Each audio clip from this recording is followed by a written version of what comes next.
વેલ બે સ્ટોક્સ છે દેખાઈ રહ્યા છે. સૌથી પહેલા તો વેદાંતા આપણે જોઈએ, VEDL.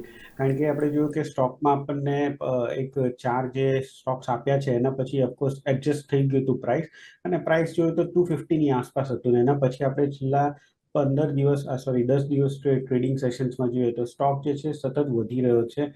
ઇનફેક્ટ ઇન્ટરનેશનલ પર આપણે જોઈએ કોપરના પ્રાઇસીસ, તો એ પણ અત્યારના સલ્ફ્યુરિક એસિડ જે છે ચાઇનાએ બેન કર્યું છે, જેના લીધે પ્રાઇસીસ અત્યારે વધી રહ્યું છે. અને ચાર્ટ સ્ટ્રક્ચરમાં પણ દેખાઈ રહ્યું છે કે ક્લિયરલી ભલે નિફ્ટી નીચે જાય છે પણ વેદાંતામાં અત્યારના બુલિશ મોમેન્ટમ છે એ ટકી રહેશે. એટલે મારા ખ્યાલમાં સૌથી પહેલા વેદાંતાનો જ મારો બાઇંગ કોલ રહેશે. 335ની આસપાસ ચાલી રહ્યું છે.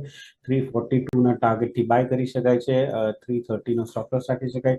સેકન્ડ આપણે જોઈએ તો આઈ થિંક અત્યારના એવા સ્ટોક શોધવા જોઈએ કે જે થોડુંક સ્ટ્રેન્થ દેખાડતું હોય, અને એમાંથી એક સ્ટ્રેન્થ દેખાઈ રહ્યો છે પોલીકેપ, જે નિયર 52 વીક હાઈની આસપાસ ચાલી રહ્યું છે.